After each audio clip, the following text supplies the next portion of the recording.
Good morning সবাইকে। আজ 9th ফেব্রুয়ারি। আজ আমরা চেক আউট করছি সিমলার হোটেল থেকে।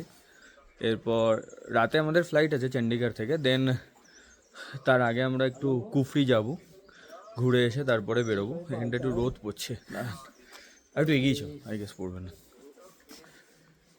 হ্যাঁ, তো ব্যাপারটা যেটা হয়েছে যে আমরা সিমলায় যে হোটেলে ছিলাম সেটা হচ্ছে হোটেল মার্ক। তো আমাদের এক্সপিরিয়েন্স মোটেও ভালো নয় এই মার্কে। মানে সিমলা আমরা এতদিন যে হোটেলগুলোতে থাকছিলাম বা হোমস্টেগুলোতে ছিলাম, সেটা তীর্থানি খালি হোমস্টে ছিল। সেগুলো তাদের হসপিটালিটি, তাদের খাবার দাওয়া, রুম সমস্ত কিছু ভালো ছিল, কিন্তু এখানে এসে বেশ কিছু সমস্যার সম্মুখীন হতে হয়েছে। ফার্স্ট অফ অল, আঙ্কেল আন্টির রুমের বেসিনের কল থেকে জল লিক করছে, ওই এক প্রবলেম। আমাদের ওয়াশরুমের কল থেকে ঠিকঠাক জল পড়ছে না। দেন আর মেন ডিনারটা অসম্ভব বাজে ছিল। কাল বেসিক্যালি আমরা লাঞ্চ অতটা হেভি করিনি, কারণ যেহেতু অনেকটা ডিস্টেন্স কভার করা ছিল, তাই আমরা লাঞ্চটা খুব হালকার মধ্যেই ছেড়েছিলাম। কিন্তু তারপরে এখানে এসে ভেবেছিলাম ডিনারটা একটু ভালো করে করব, কিন্তু এরা সেই হাসায় জল ঢেলে দেয়।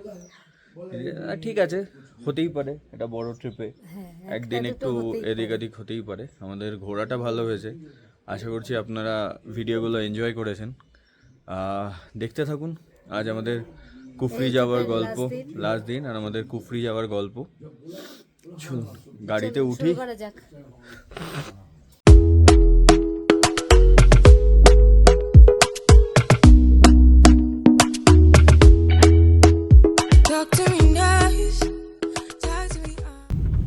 আমরা তো রওনা দিয়েছিলাম হোটেল থেকে বেরিয়ে সিমলার।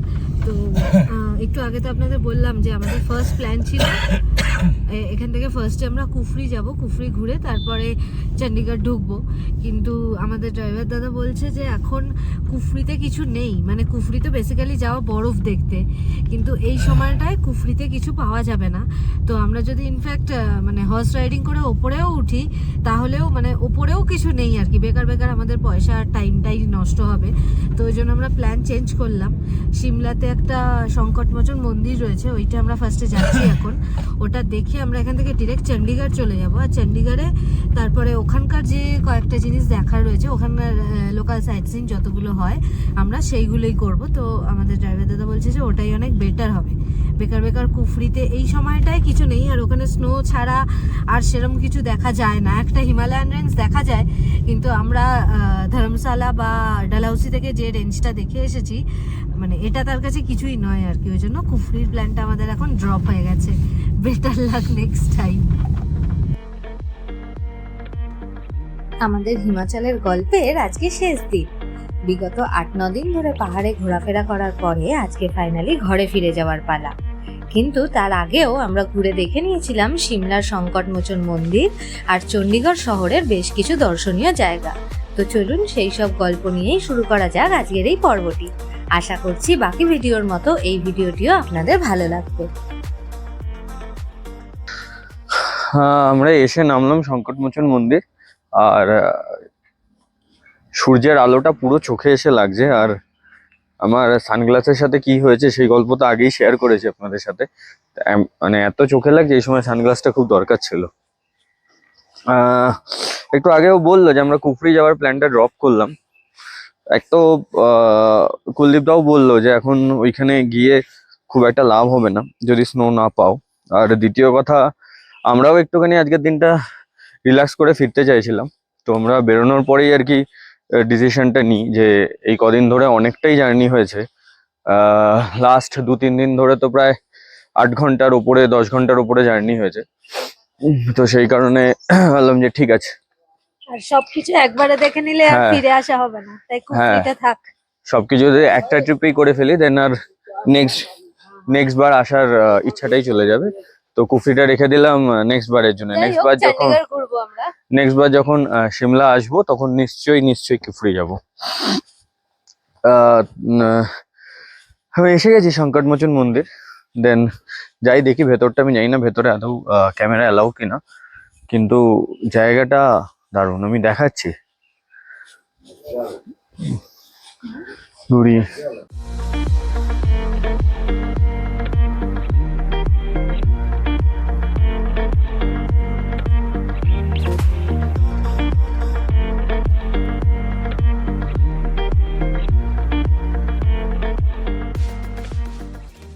সংকটমোচন মন্দির, সিমলার অন্যতম একটি দর্শনীয় স্থান। 1950 সালে নিমকারলি বাবা প্রায় 10 থেকে 12 দিন জঙ্গলে থাকার পরে অনুভব করেন যে এখানে একটি হনুমান মন্দির তৈরি করার প্রয়োজন। তার কথা অনুযায়ী তখনকার গভর্নর বজরং বাহাদুর সিং এর উদ্যোগে 1962 সাল থেকে শুরু হয় এই মন্দির তৈরির উদ্যোগ। এখানে রাম, লক্ষ্মণ, সীতা ছাড়াও রয়েছে গণেশ এবং শিব ঠাকুরের মূর্তি। অবশেষে 21 জুন 1966-এ এই মন্দিরটি ইনগরেট করা হয়।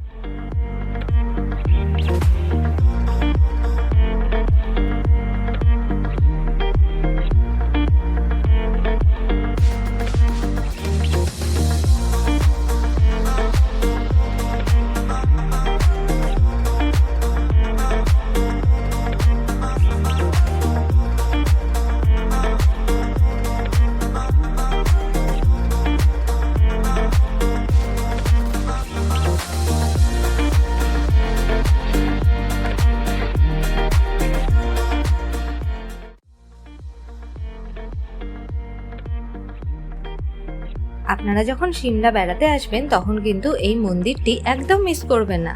এখানে কিন্তু শুধু মন্দির নয়, মন্দির ছাড়াও এখানকার প্রাকৃতিক সৌন্দর্য এক কথায় অসাধারণ। মন্দিরের চাতালে দাঁড়ালে পরে দেখা যায় পাহাড়ের অপরূপ সৌন্দর্য আর গোটা সিমলা শহরটিকে। তাই জন্য এই জায়গাটি কিন্তু ভীষণভাবে রেকমেন্ডেড।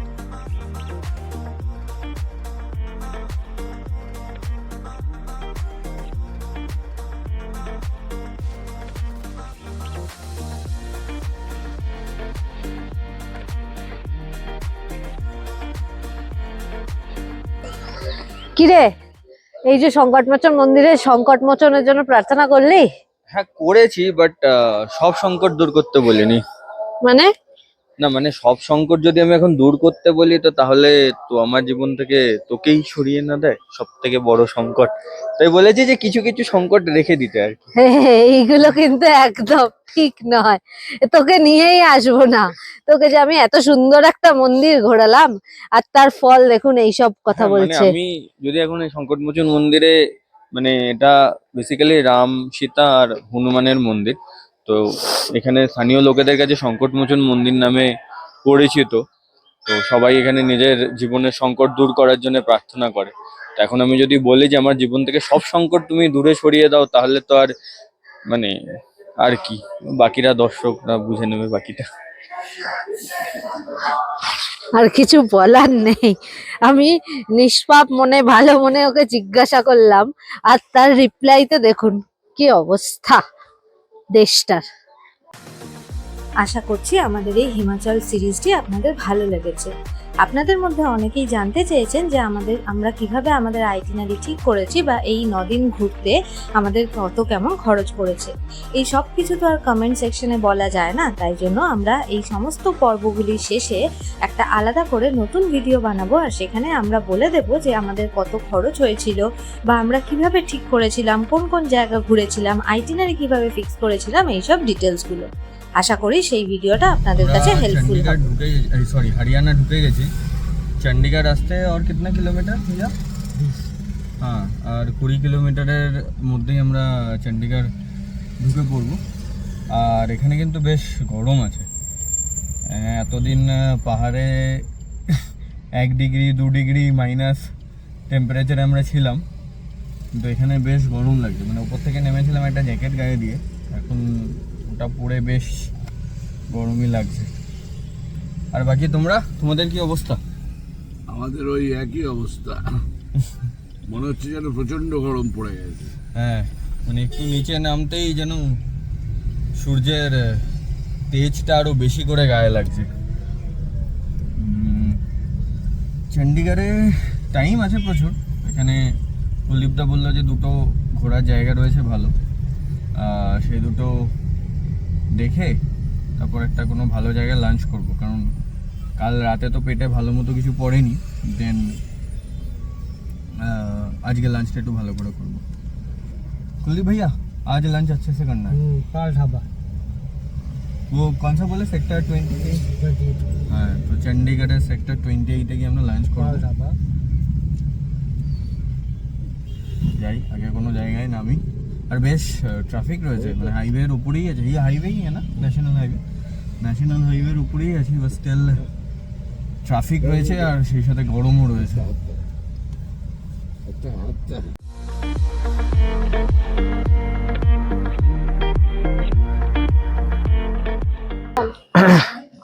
আমরা ফাইনালি এসে পৌঁছালাম রক গার্ডেনে। এন্ট্রি ফি 30 টাকা করে। ভেতরে ঢুকলাম, তো ঢুকে মানে পাথরের কিছু স্ট্রাকচার ছাড়া আপাতত আর এখনো কিছু চোখে পড়েনি। আর এখন টেম্পারেচার রয়েছে অ্যারাউন্ড কত 24 কি 25 ডিগ্রি সেলসিয়াস। রোদটা লাগলে একটু গরম লাগছে। যাই ভেতরে দেখি কি কি আছে দেখানোর মতো।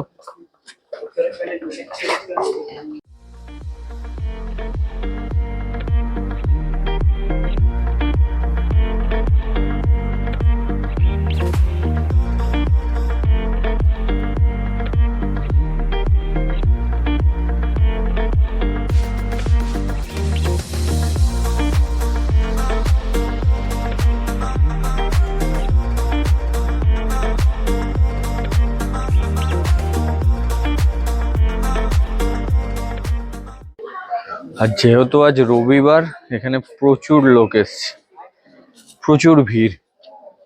এটা খুব ফটোজেনিক জায়গাটা, মানে যেই পাচ্ছে যেখানে পাচ্ছে দাঁড়িয়ে ছবি তুলছে। আমরাও তুলবো। হ্যাঁ,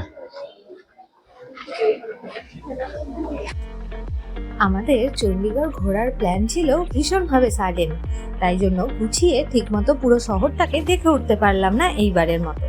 কিন্তু তা সত্ত্বেও যে দুটো জায়গা এখানকার ভীষণ ফেমাস, সেটা হলো একটাই রক গার্ডেন আর একটাই সুকনা লেক। এই দুটো জায়গা কিন্তু আমরা একদম মিস করিনি। তো চলুন এই রক গার্ডেন নিয়ে ছোট্ট কয়েকটি ইনফরমেশন আপনাদের সাথে শেয়ার করি। এই রক গার্ডেন যিনি তৈরি করেছিলেন তার নাম নেকচাঁদ সাইনি। তিনি ছিলেন একজন গভর্নমেন্ট অফিসিয়াল। উনি ওনার স্পেয়ার টাইমে এই রক গার্ডেন তৈরির কাজ শুরু করেন ইন দ্য ইয়ার অফ 1957। আর এই পুরো গার্ডেনটা জানেন 40 একর্স জায়গা নিয়ে তৈরি।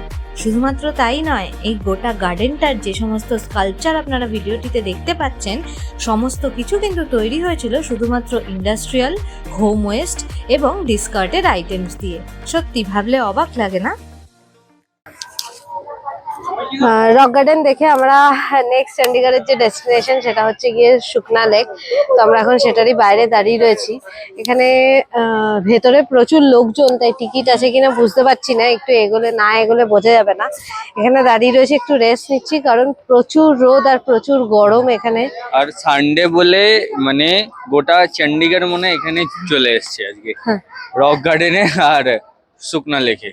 আর এখানে সুকনা লেকে মোস্ট প্রবাবলি বোটিং ফোটিংও হয়, কিন্তু এত রোদে বোটিং করাটা মনে হয় না পসিবল হবে। যাই হোক, দেখা আর যাক। আমাদের হালকা হালকা খিদেও পেয়েছে, হ্যাঁ। তো এটা দেখে লাঞ্চের জন্য বেরিয়ে যাব।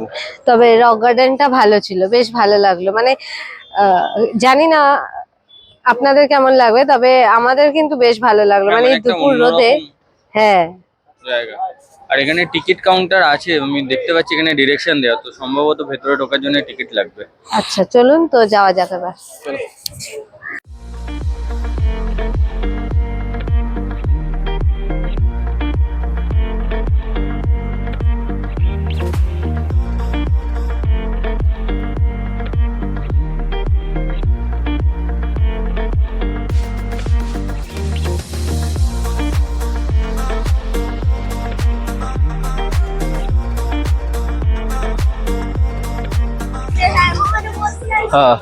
শুকনা লেক দেখে বেরোলাম। এবার কুলদীপ দাকে ফোন করতে হবে, কারণ পার্কিং এ জায়গা পাইনি বলে কুলদীপ দা আমাদের গেটের সামনে নামিয়ে চলে গেছে একটা জায়গায়। তো বলেছে যে তোমাদের দেখা হয়ে গেলে ফোন করো, আমি ঠিক চলে আসবো। তো এবার ফোন করে তারপর আমরা লাঞ্চে যাব।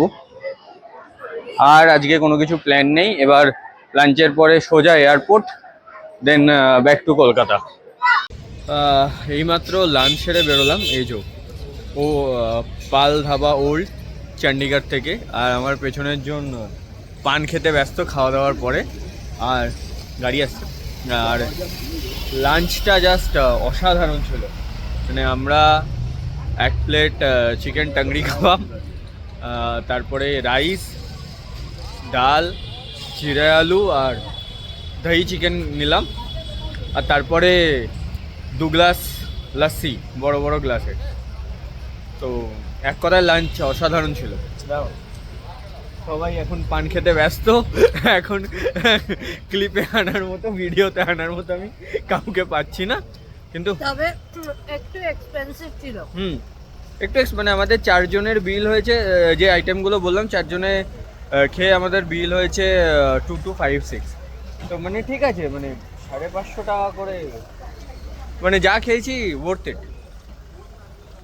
মানে কেউ যদি চণ্ডীগড় দিয়ে কখনো যাতায়াত করে, মানে ফ্লাইট ধরা বা কিছু থাকে, মানে আমি সিমলা মানালি এই ট্যুরের জন্য তো চণ্ডীগড়ে আসতেই হয়, তো এই পাল ধাবাতে এসে একবার খাওয়া উচিত, এটা বেশ ভালো। এখন আমরা রয়েছি চণ্ডীগড় এয়ারপোর্টে, আর এয়ারপোর্টে কোথাও কিছু একটা ড্রিলিংয়ের কাজ চলছে, তো সেই কারণে আওয়াজ আসতে পারে একটু ব্যাকগ্রাউন্ডে। তো ফাইনালি এতদিন হিমাচল ঘুরে আজ ঘরে ফেরার পালা। আমাদের ফ্লাইট এখন দেরি আছে, রাত 8:45-এ, ইন্ডিগো 6041 মোস্ট প্রবাবলি। হ্যাঁ, 6041 কলকাতা। আর চণ্ডীগড়ে যে একটু সময়টুকু কাটালাম বেশ ভালোই ছিল। দুটো জায়গা ঘুরলাম, আর লাঞ্চটা তো দুর্দান্ত ছিল, কিছুক্ষণ আগেই আমি বললাম। তো আমাদের ট্রিপ ফাইনালি শেষ হলো, আর খুব শিগগিরই ফিরবো আর একটা নতুন ঘোরার জায়গা নিয়ে। সবাই সঙ্গে থাকুন, আর পাশে রাখুন আমাদের চ্যানেল ঘোরাঘুরি.com। আর আমাদের এই হিমাচল সিরিজ কেমন লাগলো সেটা অবশ্যই কমেন্ট করে জানাবেন। আর এছাড়াও এই সমস্ত ট্যুর ভিডিও ছাড়াও আমি আরও একটা ভিডিও দেবো, যেখানে আমি লিখবো যে কিভাবে আইটিনারি সেট করলে আপনাদের সুবিধা হয়, বা কোনটার পরে কোন জায়গায় গেলে আপনারা ভালোভাবে ঘুরতে পারবেন, বাজেট আপনাদের টোটাল বাজেট কিরকম হতে পারে, আর আমরা যে ভুলগুলো করেছি সেগুলো যাতে আপনারা না করেন। হ্যাঁ, তো মানে ট্রিপ যে অর্গানাইজ করবে তো ভুল ভ্রান্তি তো সেই করবে, এটাই স্বাভাবিক নয় কি? তো যাই হোক, মজার কথা থাক। কেমন লাগলো ভিডিওটা কমেন্ট করে অবশ্যই জানাবেন, আর প্লিজ আপনার ফ্যামিলি ফ্রেন্ডসদের মধ্যে চ্যানেলের লিঙ্কটা শেয়ার করবেন, আর সাবস্ক্রাইব করবেন আমাদের চ্যানেল ঘোরাঘুরি.com।